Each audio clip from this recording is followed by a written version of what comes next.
அவர் நம்முடைய கிரியைகளின்படி நம்மை ரட்சியாமல் அப்படின்றார். ரட்சிப்புன்னா என்னதுன்னு முதல்ல சொல்றேன். ரட்சிப்புன்னா என்னதுன்னா, பரிசுத்த வாஞ்சை. பாவத்தை விடணும்னு ஒரு ஆசையும், பரிசுத்தமா வாழ வேண்டுங்கிற ஒரு ஆசை. இதுக்கு பேர் தான் ரட்சிப்பு. இந்த ரட்சிப்பு நம்மளுக்கு எப்படி கிடைச்சிச்சுன்னா, பைபிள் சொல்லுது, நம்முடைய கிரியையின்படி நம்மளுக்கு கிடைக்கல அப்படின்றது. அப்போ நான் ரட்சிக்கப்பட்டிருக்கிறேன். நான் தேவனை இன்னைக்கு ஆராதிக்கிறேன், பரிசுத்தத்தை ஆராதிக்கிறேன், பரிசுத்தத்தின் மேல ஆசையா இருக்கிறேன், பாவத்தை விட நான் ஆசைப்படுறேன். இது என்னுடைய திறமையினால எனக்கு கிடைக்கல. நான் உலகத்துல இருக்கும்போது நல்ல பரிசுத்தமா வாழ்ந்ததுனால கர்த்தர் என்னை ரட்சிக்கல. இல்லையா? என் கிரியைகள் பரிசுத்தமா இருந்ததுனால என்னை ரட்சிக்கல. இப்படி சொல்லும்போது என்ன உண்டாயிருதுன்னா, என்னை கர்த்தர் கைவிடல. ஏன்னா, அவர் அழைச்சது பரிசுத்தத்துக்கு தான் அழைச்சார். ஆனா நான் பரிசுத்தமா இருந்ததுனால பரிசுத்தத்துக்கு அழைக்கல. நான் பாவியா கடந்ததுனால பரிசுத்தத்துக்கு அழைச்சிருக்கிறார். நான் என்னைக்கு பரிசுத்தமா ஆக்கப்படுறேனோ எனக்கு தெரியாது. ஆனா என்னை அவர் அழைக்கும் போது நான் பாவி. ஆமென். ஏன்னா வேதம் சொல்லுது, தேவன் மனுஷனை உண்டாக்குனதுக்காக மனஸ்தாபப்பட்டார். ஏன்னா அவ்வளவு கொடூரமான பாவி. மனுஷனை தெரியாம உண்டாக்கிட்டேன்னு வருத்தப்பட்டாரா, மனஸ்தாபப்பட்டாரா. அவ்வளவு கொடுமையான மனுஷன். ஏன்னா பைபிள் சொல்லுது, சகோதரனுடைய ரத்தத்தை சிந்தி கொலை செய்யறான். இந்த வார்த்தை ஏன் எழுதுதுன்னா, உலகத்திலேயே அதிக நட்பு, அதிக பாசம் வைக்கிறது சகோதர இடத்துல வைப்பாங்க. யாரிடத்துல வைக்க மாட்டாங்க. ஏன்னா ஒரே மாதிரி சாப்பிடுறாங்க, ஒரே தட்டுல தின்றாங்க, ஒரே வஸ்திரத்தை உடுக்குறாங்க, ஒரே ரூம்ல இருக்கிறாங்க. அதனால அதுல நட்பு நிறைய வந்துருது. அப்படி நட்பு சகோதரத்துல வந்தும் கூட அவனை ஏதோ ஒரு பிரச்சனைக்கு ரத்தம் சிந்தி கொலை செஞ்சிடறான் அப்படின்றார். அவ்வளவு மோசமான மனுஷன், அவ்வளவு மோசமான ஆட்கள். தேசம் அக்கிரமத்துல நிரம்பி இருக்குது. எல்லாரும் சேர்த்து சொல்லுது. இவ்வளவு மோசமான ஒரு ஆள் தான் நம்ம. ஆனா இவ்வளவு ஒரு மோசமான ஆட்களை நம்ம ஏதோ தேவனே இல்லாமல் பரிசுத்தமாக்கப்பட்டு பூர்ணமாக்கப்பட்டு நம்மலாம் சூப்பரா இருந்ததுனால கடவுள் நம்மளை அழைக்கிறேன்னு சொல்லும்போது உள்ளுக்குள்ள ஒரு சந்தோஷம் வருது. ஆண்டவர் என்னை பாவியா தான் அழைச்சிருக்கிறாரு. இப்பதான் நான் படிப்படியா பரிசுத்தத்துக்கு ஆசைப்பட்டிருக்கிறேன். நான் பரிசுத்தமா வாழ ஆசைப்பட்டிருக்கிறேன், பாவத்தை விட ஆசைப்பட்டிருக்கிறேன். இப்ப என்னை அவர் அழைக்கிறார். அப்போ ஒரு திருப்தி. நான் இப்ப பாவியா இருந்தாலும் அவருடைய கைவிடல. ஏன்னா என் அழைப்பே பாவத்துல இருந்து பரிசுத்தத்துக்கு தான்.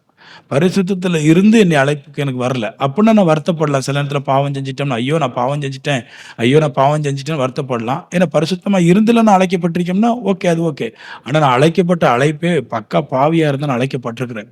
ஸோ அப்போ என் அழைப்பு எனக்கு எப்படி கிடைச்சிருக்கு அப்படின்னா, எனக்கு இந்த ஆசை பரிசுத்தமா வாழணும், பாவத்தை மேல மேல விடணும், கொஞ்சம் கொஞ்சம் பரிசுத்தம் ஆகணுன்ற ஆசை எதனால எனக்கு கிடைச்சி, இந்த அழைப்பு எதனால கிடைச்சிருக்கு அப்படின்னா, நான் துன்மார்க்கம் தான், பாவி தான், என்னை பரிசுத்தத்துக்கு அழைச்சிருக்கிறாரு. எப்போ வேணாலும் பரிசுத்தம் ஆக்கப்படலாம். அது என்னுடைய டேலண்ட் அல்ல. அவர் தம்முடைய சித்தத்தின்படி, நோக்கத்தின்படி, அவருடைய விருப்பத்தின்படி என்னை இந்த பரிசுத்த அழைப்புக்கு நேரம் அழைச்சிருக்கிறாரு. அதாவது பரிசுத்தத்துக்கு எனக்கு சம்பந்தமே கிடையாது. நான் இன்னைக்கு பரிசுத்தமா வாழணும்னு ஒரு ஆசை இருக்குது. ஆக்கப்பட்டுட்டேன் இல்லை, அந்த ஆசை இருக்குது. அது முழுக்க முழுக்க எனக்கு தேவன் தந்தது தான். அதனால நான் திடீர்னு ஒரு பாவத்துல விழுந்துட்டேன்னு சொன்ன உடனே நான் அப்படி சோர்ந்து போக வேண்டிய அவசியம் இல்லை. நான் சாகணுங்கிற எனக்கு ஒரு விருப்பம் வரக்கூடாது. இனி உலகத்துல இருந்து என்ன பிரயோஜனம், நான் பாவம் செஞ்சுட்டேன் அப்படின்னு. ஏன்னா நம்ம முழுக்க பாவம் தானே, நம்ம பாவம் தான் செய்வோம். ஆனா எதை விட்டுறக்கூடாது, அவர் நம்மளை ரட்சித்தாரே, என்னை பரிசுத்தமா நான் வாழணும்னு ஆசைப்பட்டாரே, அந்த அழைப்பை விட்டுறக்கூடாது. நான் இன்னைக்கு பசியா இருக்கலாம், நாளைக்கு சாப்பிடலாம். அதே மாதிரி தான் நான் இன்னைக்கு சின்ன பாவத்தை நான் விழுந்திருக்கலாம்.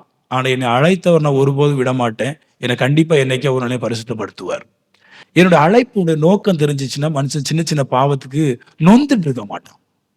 நான் பாவத்துல இருந்து பரிசுத்தத்துக்கு அழைக்கப்பட்டிருக்கிறேன், ரட்சிக்கப்பட்டிருக்கிறேன், அவ்வளவுதான். கர்த்தருடைய நோக்கத்தின்படி தான் அவர் நம்மளை ரட்சித்திருக்கிறார்.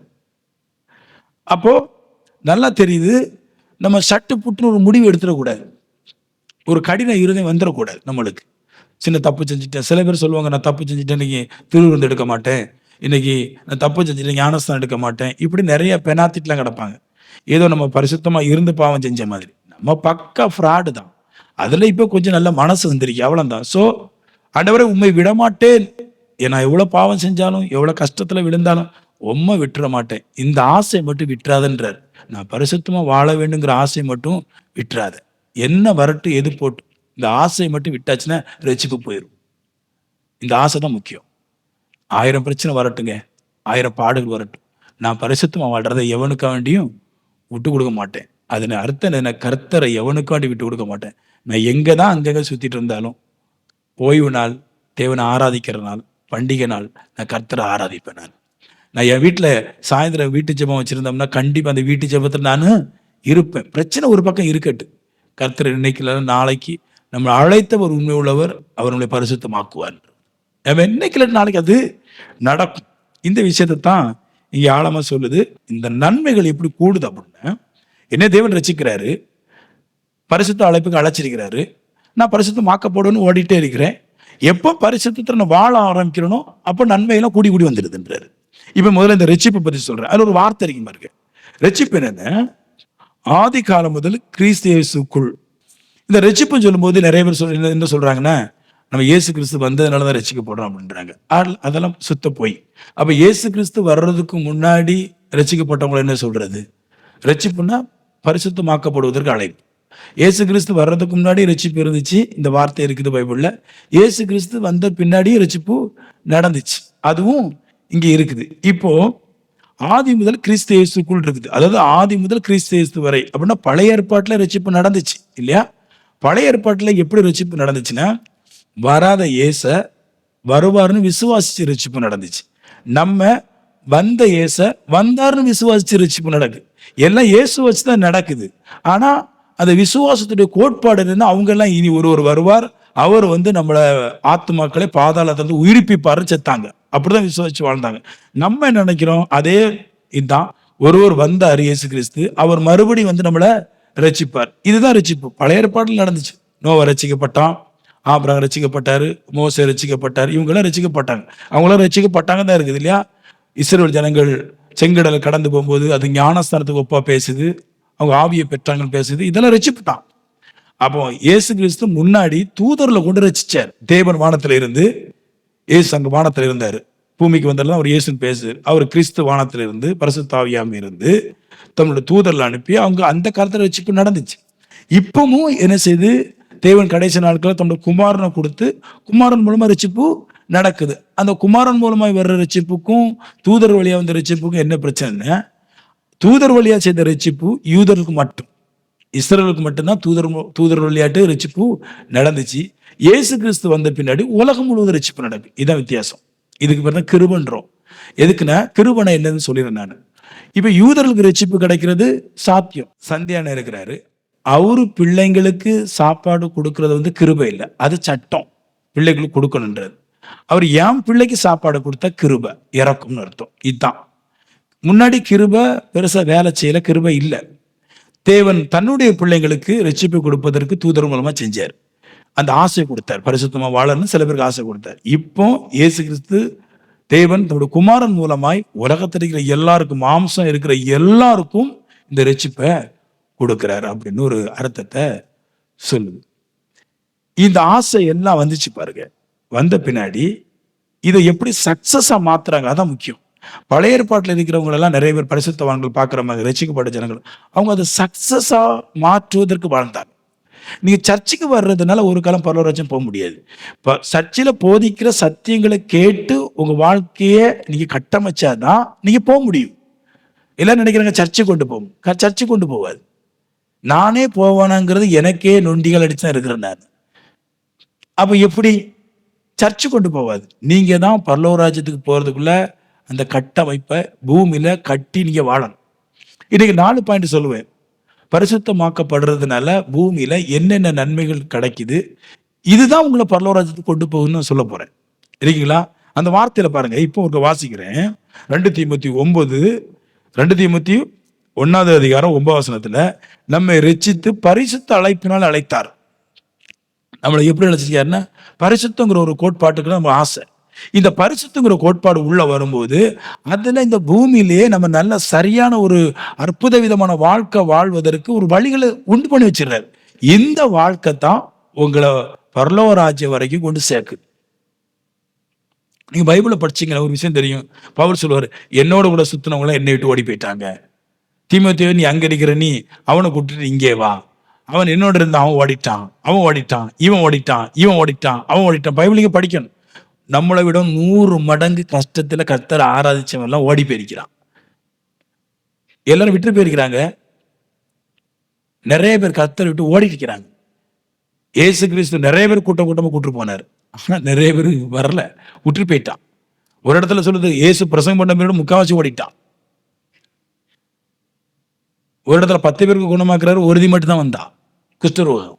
இந்த மாதிரி நிறைய பேர் அற்புதங்களை பெற்றுட்டு ஓடிட்டே இருப்பாங்க.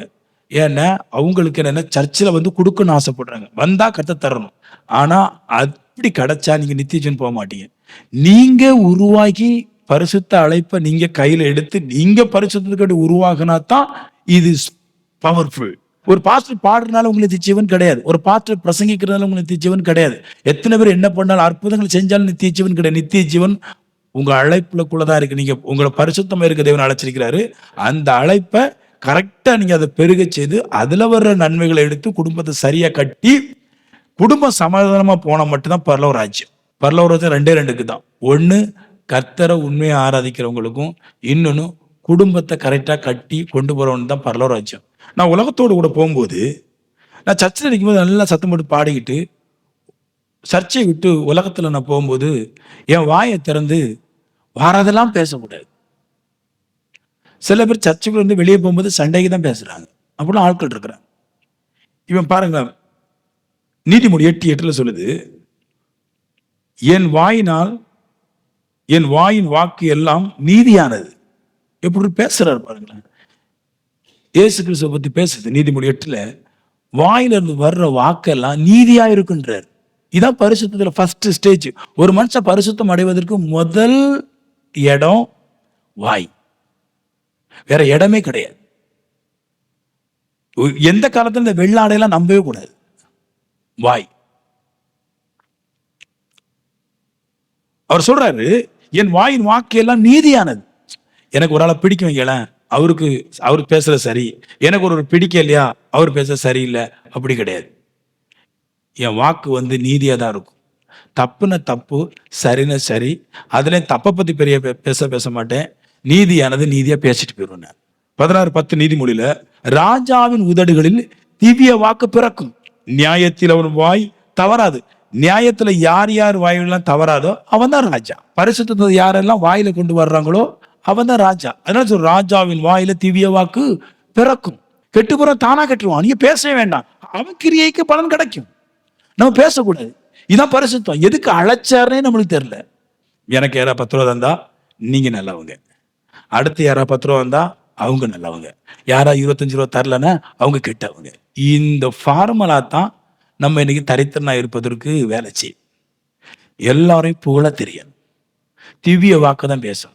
ஒரு வேதவசனம் சொல்லுது, நீ வீட்டுல பேசுறது வெளியே இருக்கிறவங்களுக்கு தெரியுன்றார். உன் அறை வீட்டுக்குள்ள பேசுறது வெளியே காகங்கள் கொண்டு போமா. நீ நினைப்ப அவளுக்கு நம்ம பேசுறதாலும் தெரியா போகுது. நம்ம நண்பன் சொல்ல மாட்டான், உனக்குதான் அவன் நண்பன், இன்னொரு ஆளுக்கு அவன் இன்னொரு நண்பன், அடிச்சு விட்டுருவான். பேசவே கூடாதுன்னா பேசவே கூடாது. பரிசுத்தமான வாக்கு, நித்திய வாக்கு, நீதியின் வாக்கு பணக்காரன் ஆக்கி. 2வது பயணம் சொல்லுது, நல்லா பேசுறீங்களா, யாரையும் பற்றி குறை பேசாதீங்க கூடாது, எல்லாரும் பற்றி புகழ்ந்தே பேசுங்க. நீங்க நினைக்கிற கடத்துல கடம் கஷ்டம் யாரும் தரல, நல்ல வாக்கு கொண்டு வருங்க. திவ்ய வாக்கு, அந்த வார்த்தை பார்த்தீங்களா, திவ்ய வாக்கு. அதுனா அது வந்து சூப்பர் மழை மாதிரி. அது மழை எங்க பொய்ந்தாலும் ஏதாவது ஒரு பலனை கொடுக்கும். அந்த மாதிரி உங்க வாயிலிருந்து பிறக்கிற திவ்ய வாக்கு நன்மைகளை கொண்டு சேர்த்துரு. 2வது வாக்கு, செயலுங்க பரிசுத்தம், உங்கள் கிரியைகளுக்கு பலன் உண்டு. பைபிள் முழுக்க ஆதியாமத்திலிருந்து வெளிப்பாடு வரைக்கும் இந்த வார்த்தை இருக்கு. உங்கள் கிரியைகளுக்கு பலன் உண்டு. உங்களுக்கு நன்மை உண்டாகும் என்று நீதிமானுக்கு சொல்லுங்கள், அவர் தங்கள் கிரியைகளின் பலனை அனுபவிப்பார்கள். அதாவது சொல்றாரு, உங்களுக்கு நன்மை உண்டாகும் என்று நீதிமானுக்கு சொல்லுங்கள். நீங்க பேசுறது எப்படி பேசணும், உங்களுக்கு நன்மை உண்டாகும் என்று சொல்லுங்கள். அப்படி சொல்லிட்டு சொல்றாரு, அவர்கள் தங்கள் கிரியைகளின் பலனை அனுபவிப்பார்கள். ஒரு மனுஷன் நீதியான கிரியை செஞ்சா அவனுக்கு கிடைக்கிறத 3 பலனை சொல்ற. 1, அவன் வீட்டுல சமாதானம் இருக்கும். நீதிய கடைபிடிச்சா அவன் வீட்டுல பிரச்சனை வராதுன்றார். சமாதானம் ஒரு வீட்டுடைய முக்கிய பங்கு, வீடு சமாதானமா இருக்கும். அதுக்கு தேவை நீதியா பேசணுன்றார். நீதியான கிரியை செய்யணும். நீதியின் கிரியை சமாதானம்.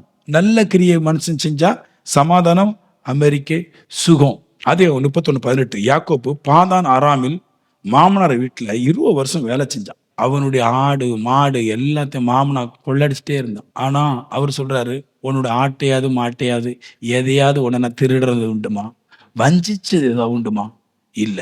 ஆனா 20வது வருஷம் கழியும் போது ஒரு பெரிய எஜமான் யாக்கோப்புடைய மாமனாரு ஒண்ணுமே இல்லாத யாக்கோபிட்ட பிச்சை எடுக்க மாறிட்டான். கடைசி 20 வருஷத்துல அதான் நடந்துச்சு. அவன் பெரிய ஆடு. பாதான் ஆறாமல அவன மாதிரி ஒரு பணக்காரன் கிடையவே கிடையாது. லாபான மாதிரி ஒரு பெரிய பணக்காரன் கிடையாது. அவனுக்கு தனி சாமியார்கள் இருந்தாங்க. பூசாரிகள் அவனுக்கு தனியா இருந்தாங்க. மந்திரவாதிகள் அவனுக்கும் தனியா இருந்தான். இப்படி பணக்காரன் ஆயிட்டு இருந்தான். ஆனா வீட்டுல சண்டை போட்டு ஓடின யாக்கோப்பு அங்க போய் 20 வருஷம் உழைக்கிறான். யாருடையதும் தனக்கு சொந்தமாக்கி கொள்ளையில. கடைசியில பார்த்தா போட்டி வருது. மாமானா இவனன்னு போட்டி வருது. கர்த்தர் இவனோட பரிசுத்தத்தை பார்த்துட்டு இவனை பெருக செஞ்சாரு. அவனை கீழே போட்டார். கர்த்தர் எல்லாம் பார்க்குது. ஈஸி விஷயம் இல்லை. நம்ம செய்யற ஒவ்வொரு குடுப்பினையும் எடுக்கிறது தேவன் பார்க்குது. எல்லாத்தையும் நீ பரிசுத்தமா இருக்கும்போது ஏதாவது ஒரு வழி திறக்கும். அங்கதான் மட்டும் மிஸ் ஆயிடுறான். கிடைக்கும் போது எடுத்துட கூடாது. தப்பு. இன்னைக்கு உள்ளது நாளைக்கு வேணும்னா நான் இன்னைக்கு கரெக்டா இருந்தா நாளைக்கு கிடைக்கும். இதான் இந்த ஃபார்முலா. எனக்கு கர்த்தர் கொஞ்சம் அதான் சொல்ற, கொஞ்சத்துல உண்மை உள்ளவனா இருந்தா அநேகத்துல அதிகாரியா வைப்பேன். இதுதான் அதோட ஃபார்முலா. எனக்கு கொஞ்சம் கிடைக்குதா, சரியப்பா அவங்க இதை அவங்களுக்கு கொடுத்துருணும். நான் சொல்லுவேன், உங்களுக்கு 10 லட்சம் 5 லட்சம் ரூபாய் இதை கிடைக்குதா, அதுல நீ என்ன நினைக்கணும்னா, இது நீங்க அது பெரிய பணம் நினைக்க கூடாது. அங்கதான் மாற்றீங்க. இங்க கிறிஸ்தவத்திட்ட இருக்க பெரிய பிரச்சனை அப்படின்னா, ஒரு 10 லட்ச ரூபா 5 லட்சம் கிடைச்சுன்னா நிறைய கத்தை தந்தா இந்த கிடைக்கிற நேரம் தான் எடுக்கணும் அப்படின்னு சொல்லக்கூடாது. 10 லட்சம் தந்தாலும் எனக்கு பெருசா இருக்கலாம், கடவுளுக்கு சின்னதான். இந்த 10 லட்ச ரூபாங்கிறது சின்னதை மதிப்பு போட்டு இந்த சின்னதுல நான் உண்மையா இருப்பேன். கர்த்தர் எனக்கு நாளைக்கு 4 கோடி ரூபாய் தருவார். இப்படி ஒரு ஃபார்மாவில் இறங்கணும். அடிச்சு எடுத்துடக்கூடாது. சம்பாத்தியம் பைசா விஷயத்துல அவ்வளவு கேர்ஃபுல். நான் உங்களுக்கு கேள்வி கேட்கிறேன். இதுல இருந்து யாக்கோபை பத்தி பேசும்போது நேற்று சொன்னேன், 100 கோடி ரூபாயை கொண்டு நாமான் கொண்டு வரான் இல்லையா? அவனுக்கு சுகமா ஆக்கப்பட்டது எப்படி சொல்றேன். 100 கோடி ரூபாய் கொண்டு வரான். சீரியாவில இருந்து இஸ்ரேலுக்கு 100 கோடி ரூபாய் கொண்டு வரான் இல்லையா?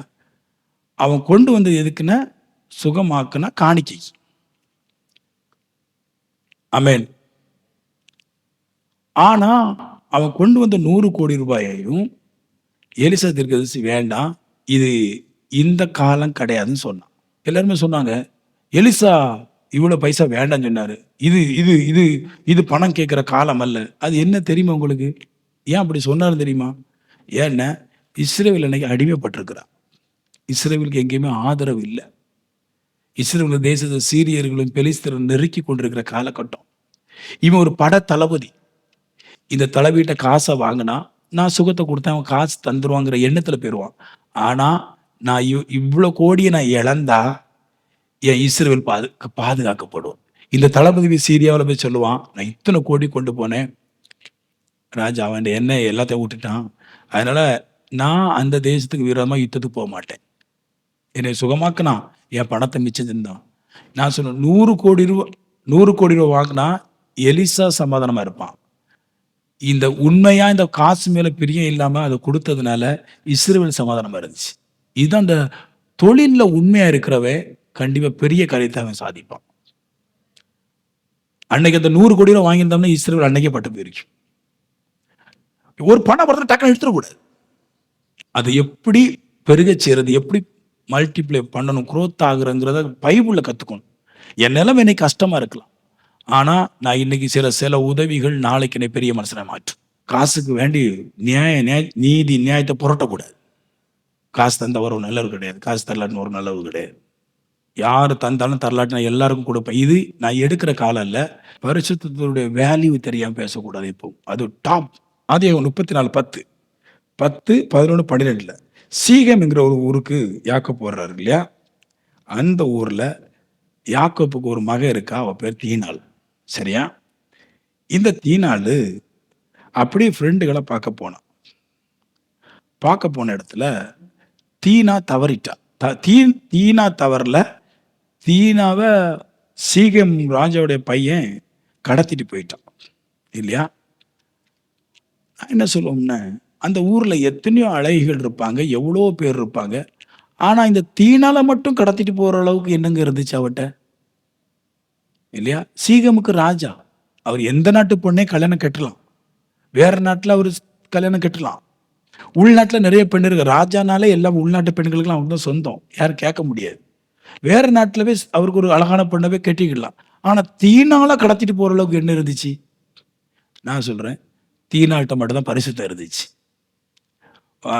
பெரியவங்களுக்கு இது புரிஞ்சிருக்கு நான் சொன்ன வார்த்தை என்னது, சின்ன பிள்ளைகளுக்கு புரியாது. அவட்ட மட்டும்தான் பரிசுத்தம் இருந்துச்சு. அவ சரீரத்துல மட்டும்தான் கட்டுக்கோப்பு இருந்துச்சு. அதனால தான் அவளோட பழகினவங்க எல்லாரும் சொல்லிட்டாங்க, இப்படி பாதான் ஆறாம்ல இருந்து யாக்கோப்புன்னு ஒரு மனுஷன் வந்திருக்கிறாரு, அவருடைய மக பரிசுத்தத்தை மட்டும் பேசுறா, பரிசுத்தமா இருக்கிறா அப்படின்ட்டு, சரீரத்திலையும் ஆவிலே. இது சீகேம் ராஜாவுக்கு போயிட்டு, சீகேம் ராஜாவுக்கு ஒரே சந்தோஷம். கல்யாணம் கட்டுனா பரிசுத்தமான பெண்ணை கட்டணும். அதோட என்னங்க அர்த்தம்? பரிசுத்தமான பெண்ணுன்னு அர்த்தம், சரீரத்துல இதுவரைக்கும் தவறு செய்யாத பெண்ணை கட்டணுங்கன்னு அவனுக்கு ஆசை.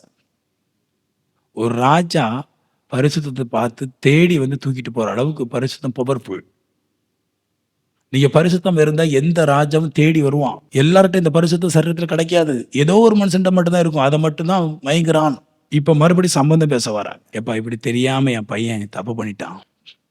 அதுக்கு யாக்கோப்புடைய 12 மக்களும் சொல்றாங்க, என் தங்கச்சியை நாசம் பண்ணிட்டான். இவ்வளவு வைராக்கியம் பாருங்க. இந்த வார்த்தை வந்து பரிசுத்தமானுக்கு தான் புரியும். என் தங்கச்சி ஒழுங்கான தங்கச்சி நாசம் பண்ணிட்டான். நான் இந்த மாதிரி கட்டுக்கோப்பா வளர்த்திருந்தேன், யாருக்குமே கொடுக்காம வளர்த்திருந்தோம். நாங்க 12 பேரும் என் தங்கச்சியை நாசம் பண்ணிட்டான், கொல்லாம் விட மாட்டோம். பரிசுத்த அவனுக்கு தெரியும், அவனுக்கு தெரியும். நம்ம வீட்டில் போட்டோ எடுத்துட்டு வெளியே போட்டா சென்னில கொடுக்கணும். அவன் அப்படிதான் பேசினான், என் தங்கச்சியை நாசம் பண்ணிட்டான், இன்னைக்கு சீக்கிரம் ராமவனை கொல்லாம் விட மாட்டேன் நான் அப்படின்னா. அவனுக்கு தெரியும் வைராக்கியம் அப்படின்னு. சீக்கிரம் ராஜா பையன் வந்து நிற்கிறார், அவர் பேசுறாரு ஒரு வார்த்தை இல்லையா? அவர் பேசுவார் 34:10-11-12 எப்படியா அந்த பொண்ணு தந்துருங்க. ராஜா கெஞ்சிரான், நாடோடிட்ட. இவன் யாக்கோபு ஒரு நாடோடி ஃபாரினர், அவன்கிட்ட கெஞ்சிரான், எப்படி அந்த பொண்ணை தந்துருங்க. இல்லை வேற பொண்ணு இருக்குல்ல கெட்டல, இல்லை இந்த பொண்ணு தான் எனக்கு வேணும். ஏன்னா அப்பதான் அவருக்கு தெரியுது இது சூப்பர் பரிசுத்தமான பொண்ணு, எனக்கு வேணும். அதுக்கு சம்பந்தம் பேசுறாங்க. பேசும்போது சொல்றாங்க, பரிசமும் அப்படின்னு ஒரு வார்த்தை போட்டிருக்கு. வெகுமதி எவ்வளவு கேட்டாலும் தர்றோம். சீகமும் கஞ்சேன், பெருங்கஞ்சேன். ஆனா சொல்றான், இந்த பொண்ணுக்கு எத்தனை கோடி கொடுத்தாலும். ஏன்? பியூட்டி எல்லா இடத்துல இருக்குது, பரிசுத்தம் எங்க இல்லை, இது மட்டும்தான் இருக்குது. அன்னைக்கு பரிசுத்தம் இருந்த ஒரே ஒரு பொண்ணு தீனா மட்டும்தான், வேற யாருமே கிடையாது. எல்லாரும் யாக்கோ பொண்ணாடி கல்யாணம் கட்டியாச்சு, ஒரே ஒரு பொண்ணு பரிசுத்தமான பொண்ணு. அதுக்கு கிராக்கிய பாருங்க. பரிசமும் அப்படின்னு என்ன அர்த்தம்னா, ஸ்ரீதனம் இருக்குல்ல, அதுதான் பரிசமம். ஸ்ரீதனம் எவ்வளவு கேட்டாலும் தருவேன், இந்த பொண்ணுக்கு எவ்வளவும் கொடுக்கலாம். இதான் சம்பாத்தியம். பரிசமும் வெகுமதியும் எவ்வளவு கேட்டாலும் தருகிறோம். அப்ப சம்பாதிக்காதத, உலகத்துல எவனும் சம்பாதிச்சு தராதத பரிசுத்தமான பிள்ளைகளுக்கு வாங்கி கொடுக்கும். யார் கேட்கறான்னு தெரியல. நான் எப்படி கட்டி கொடுப்பேன்?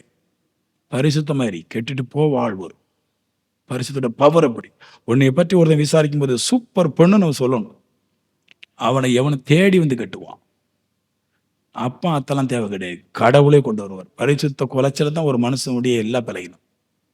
அப்பா அத்த தேவை கிடையாது பணத்துக்கு. இருங்களா? ஒரு ராஜ்யத்தையே கொடுத்து அந்த புள்ளை கட்டலாம், என்ன வேணும் தர. என் ராஜ்யத்தை வேலை செய்யலாம், நீங்க படிச்சு பாருங்க. என் ராஜ்யத்துக்கு நீ தங்கலாம், நீ எங்களோட ஒருவனா இருக்கலாம், உனக்காக நாங்க விருத்த சேதனம் பண்றோம், புரியுதா? இந்த பொண்ணுக்கு வேண்டி நாங்க எங்க கட்சியே மாத்திடுறோம். எங்களுக்கு விருத்த சேதனம்னாலே பிடிக்காது, இந்த பொண்ணுக்காக விருத்த சேதனம் பண்றோம், இந்த பொண்ணுக்கு வேண்டி சபைக்கு வரோம், இந்த பொண்ணுக்கு வேண்டி என்ன வேணாலும் பண்ணுவோம், இந்த பொண்ணுக்கு வேண்டி எது வேணாலும் தருவோம். சில பேர் பொண்ணுங்களுக்கு வேண்டி சில பேர் சொல்றாங்க, இந்த பொண்ணுக்கு வேண்டி சர்ச்சைக்கு வேணாலும் வரோம். இதெல்லாம் எதுக்கு நடக்குன்னா? அழகுக்குண்ணா. ஐய அழகுக்கு நினைக்காத, அழகு எல்லா இடத்துலயும் கிடக்கு. ஆனா அழகுக்கு அல்ல, பரிசுத்தத்துக்கு தான் பவர். உங்களை காத்துக்கொள்ளணும். சீகம்ல மொத்த சீகமும் அவங்களுக்கு தான் சொந்தமாயிருச்சு. பரிசுத்த பவர் அது.